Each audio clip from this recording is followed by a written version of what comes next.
오늘 주신 하나님의 말씀은 이사야 46장 말씀입니다. 이사야 46장 한 절씩 교독하겠습니다. 저부터 1절의 말씀을 읽겠습니다. 벨은 엎드러졌고 느보는 구부러졌도다. 그들의 우상들은 짐승과 가축에게 실리었으니 너희가 떠매고 다니던 그것은 피곤한 짐승의 무거운 짐이 되었도다. 그들은 구부러졌고 그들은 일제히 엎드러졌으므로 그 짐을 구하여 내지 못하고 자기도 잡혀갔느니라. 야곱 집이여, 이스라엘의 집에 남은 모든 자여, 나를 들을지어다. 배에서 나무로부터 내게 안겼고 태에서 나무로부터 내게 풍기운 너희여, 너희가 노년에 이르기까지 내가 그리하겠고 백발이 되기까지 내가 너희를 품을 것이라. 내가 지었은즉 안을 것이요 품을 것이요 구하여 내리라. 너희가 나를 누구에 비기며 누구와 짝하며 누구와 비교하여 서로 같다 하겠느냐? 사람들이 주머니에서 금을 쏟아내며 은을 저울에 달아 장색에게 주고 그것으로 신을 만들게 하고 그것에게 엎드려 경배하고 그것을 들어 어깨에 메어다가 그의 처수에 두면 그것이 서서 있고 거기서 능히 움직이지 못하며 그에게 부르짖어도 능히 응답지 못하며 고난에서 구하여 내지도 못하느니라. 너희 패역한 자들아 이 일을 기억하고 장부가 되라. 이 일을 다시 생각하라. 너희는 옛적 일을 기억하라. 나는 하나님이라. 나 외에 다른 이가 없느니라. 나는 하나님이라. 나 같은 이가 없느니라. 내가 종말을 처음부터 고하며 아직 이루지 아니한 일을 옛적부터 보이고 이르기를 나의 모략이 설 것이니 내가 나의 모든 기뻐하는 것을 이루리라 하였노라. 내가 동방에서 독수리를 부르며 먼 나라에서 나의 모략을 이룰 사람을 부를 것이라. 내가 말하였은즉 정령 이룰 것이요 경영하였은즉 정령 행하리라. 마음이 완악하여 의에서 멀리 떠난 너희여 나를 들으라. 함께 읽겠습니다. 내가 나의 의를 가깝게 할 것인즉 상거가 멀지 아니하니 나의 구원이 지체지 아니할 것이라. 내가 나의 영광인 이스라엘을 위하여 구원을 시온에 베풀리라. 아멘. 새벽 제단에 나오신 우리 성도님과 또 영상으로 기도에 참여하신 여러분 모두에게 주님의 평화가 함께 하시기를 간절히 소망합니다. 여호와께서 고레스를 통해서 이스라엘의 구원을 이루시는 날, 이 바벨론의 신들은 그 정체를 드러낼 것이라는 점을 오늘 본문의 말씀에서 이제 명백히 나타나고 있습니다. 이사야 선지자는 바벨론의 멸망을 바라보면서 바벨론의 우상이 어떻게 그들을 괴롭힐지를 노래하고 있습니다.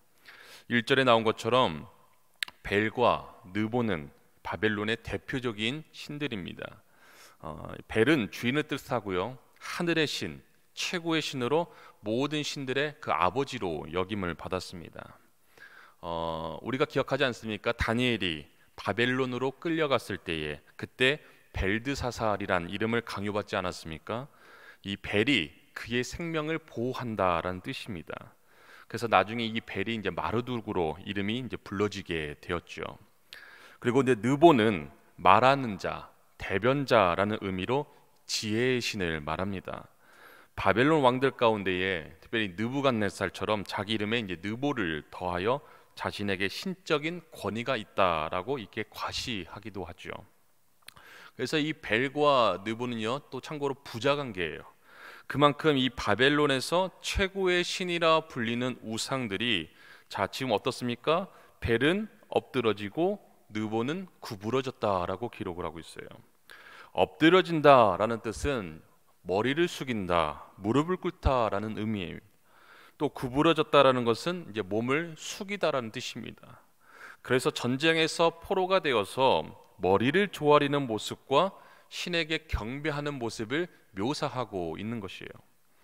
그렇게 최고로 역임을 받았던 신들을 나타내는 이 신상들이 자 짐승과 가축들에게 실려가고 있었고요, 또 그것들이 무거워서 짐승들을 피곤하게 하고 있다라고 지금 말하고 있는 것입니다.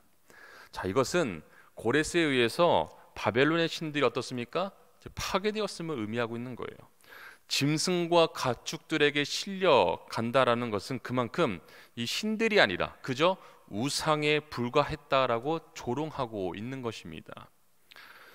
사람들은 자기들의 손으로 만든 그 짐, 곧 우상을 구하려다가 엎드려지고 결국 구해내지도 못하고 잡혀갑니다. 사람을 구출해내는 것이 아니라 우상을 구출해내야 하는 이런 아이러니한 상황이 펼쳐지게 된 것이죠. 왜 이렇게 상황을 묘사하고 있습니까?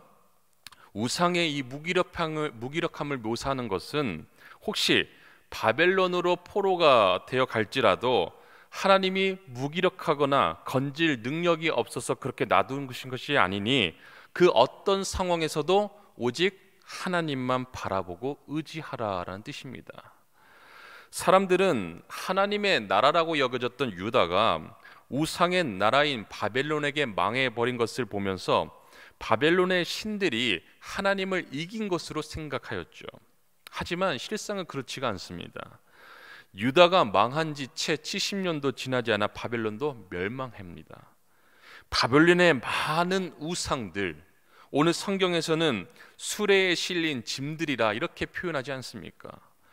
우상들은 전리품으로 이제 다른 나라로 실려가는 그런 신세가 되었습니다. 이게 짐짝에 불과한 것이죠. 이처럼 이방 종교에서는 신이 사람을 구하는 것이 아니라 사람이 신을 구해야 하는 그런 어처구니 없는 상황이 벌어지지만 하나님은 어떤 분이십니까? 3절에 4절의 말씀 같이 한번 읽겠습니다. 우리 3절과 4절의 말씀 한번 같이 읽겠습니다. 야곱 집이여 이스라엘의 집에 남은 모든 자여 나를 들을지어다. 배에서 나무로부터 내게 안겼고 태에서 나무로부터 내게 풍기운 너희여 너희가 노년에 이르기까지 내가 그리하겠고 백발이 되기까지 내가 너희를 품을 것이라. 내가 지었은즉 안을 것이요 품을 것이요 구하여 내리라. 아멘. 자, 1절과 2절에서 이 벨과 느보와 같은 우상은 자기 백성들조차도 건져 올리지 못하는 그 무기력함에 대해 말했더라면 3절과 4절에서는 하나님께서 자기 백성의 짐을 대신 짊어지시는 분이심을 이야기하고 있는 것입니다. 하나님은 이스라엘이 태어날 때부터 안아주시고 업어주신 분이시며 그 사랑은 노년에 이르러 백발이 될 때까지 이어진다라고 말씀합니다. 우상을 숭배하는 이들은 어떻습니까? 태어날 때부터 우상을 업고 다녔지만 하나님의 백성들은 태어날 때부터 하나님께 업힘을 받으며 하나님 품에 안기며 자라났다라는 것입니다. 자, 이 말씀은 혹 나중에 바벨론에서의 포로 생활이 고달프고 힘들지라도 내가 너희들을 안고 있음을, 여전히 나의 보호 속에 있을 것임을 잊지 말라라는 말씀입니다. 사랑하는 여러분, 하나님은 우상들과 같이 자리만 차지하고 계시는 분이 아니십니다. 우상들은 힘이 없고 움직일 수도 없어서 짐승이 끄는 수레에 실려야 합니다. 어떻게 보면 피곤한 존재들이에요. 하지만 하나님은 오히려 피곤한 우리를 도우시는 분이십니다. 우리를 안으시고 업으시며 품으십니다. 오늘 말씀하시지 않으십니까? 내가 지었은즉 안을 것이요 품을 것이요 구하여 내리라. 하나님께서는 우리의 평생을 함께 하시며 우리를 사랑해 주십니다. 우상들은 사람의 짐이 되지만 하나님은 우리의 도움이 되십니다. 창조주 하나님은 전능하신 분이시고 영원하신 분이시기에 우리는 언제나 하나님의 소망 가운데 거하게 되어야 될 줄로 믿습니다. 우상을 숭배하는 것 참으로 어리석은 일임을 우리는 이사야서 말씀을 통해서 계속해서 깨닫게 됩니다. 우상을 숭배하는 것이 얼마나 어리석은 일임에도 사람들은 그것을 잘 깨닫지 못합니다. 6절과 7절에서 사람들의 모습이 없답니까? 주머니에서 금을 쏟아내고 은을 저울에 달아서 도금장의 줌으로 말미암아 우상을 만들어요. 그렇게 해서 만든 우상에게 엎드려 경배한다라고 합니다. 참으로 어리석은 겁니다. 우상은 사람들에게 응답할 수도, 사람들을 고난에서 구해낼 수도 없는, 말 그대로 어떻습니까? 그냥 짐일 뿐입니다. 사람들은 자기들의 우상이 파괴되면요 마치 세상이 끝난 것처럼 두려워하지만 사실은 오히려 그 우상으로부터 풀려나 자유를 얻게 되는 거예요. 그런데 그 사실을 깨닫지 못하는 것입니다. 그러니 자꾸 그 짐작 같은 거에 헛된 소망을 기대며 품는 거죠. 사람이 만든 것은요 결코 신이 될 수가 없습니다. 사람을 만드신 분은 오직 하나님 한 분밖에 안 계세요. 그렇기 때문에 사람이 만든 우상도 결코 신이 될 수가 없는 것이죠. 오늘 본문 8절에서 이제 마지막 13절까지 그 말씀을 보시면요, 하나님께서 자기 백성이 포로가 될지라도 거기에서 건져 올려주실 것을 약속하시는 장면의 말씀입니다. 이사야 선지자는 유다 백성들에게 미래에 하나님이 어떻게 구원을 베풀 것인에 대해서 이제 41장부터 예언을 하고 있어요. 그리고 그 결론으로 여호와 하나님에 대한 신뢰를 회복하고 오직 하나님만을 의지하라라고 말하고 있습니다. 그런데 이를 위해서 반드시 필요한 것이 있는데, 자, 그 말씀이 오늘 본문 9절의 말씀에 나와 있습니다. 9절의 말씀을 같이 한번 읽어보겠습니다. 너희는 옛적 일을 기억하라. 나는 하나님이라. 나 외에 다른 이가 없느니라. 나는 하나님이라. 나 같은 이가 없느니라. 아멘. 옛적 일을 기억하고 미래를 바라보는 일이 중요하다라는 것을 이사야 선지자는 이야기하고 있습니다. 자, 그런데 지난 우리가 43장 말씀에서 너희는 이전 일을 기억하지 말며 옛날 일을 생각하지 말라라고 하지 않았습니까? 자, 옛날 일을 기억하지 말아야 하는 것은, 자, 옛날 일 그 자체를 크게 여기면 하나님의 새 역사를 경험할 수 없다라는 뜻이에요. 왜냐하면 이전 것을 가장 크게 여기기 때문에 그렇습니다.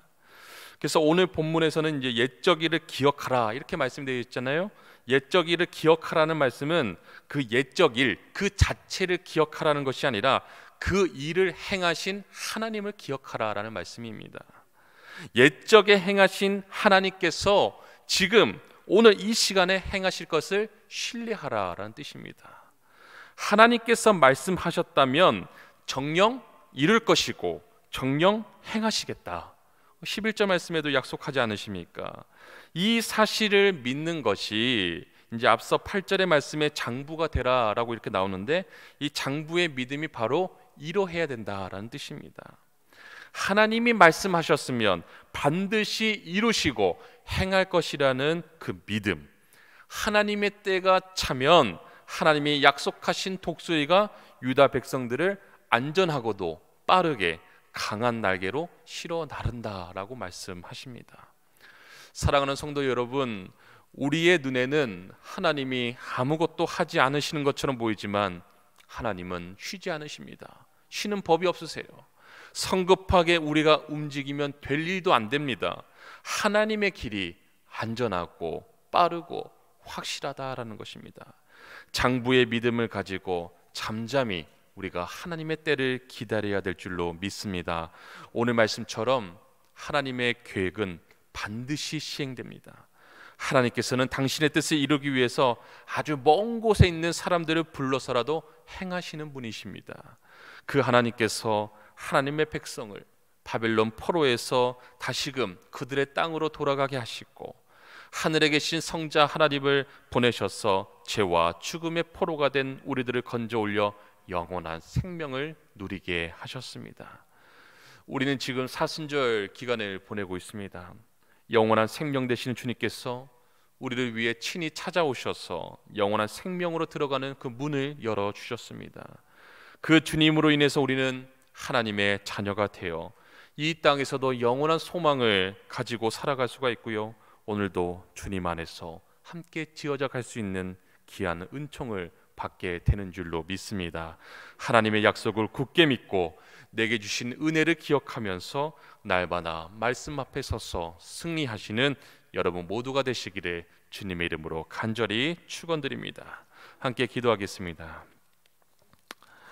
사랑의 하나님, 세상 우상의 마음 빼앗기며 살아갈 때 그것이 벨과 느보와 같은 짐짝인 줄도 모르고 그런 것을 여전히 내 손에 쥐어지며 내 삶이 더욱 아름답게 빛날 것이라는 그런 착각에 빠져있는 어리석음을 주님 용서하여 주시옵소서.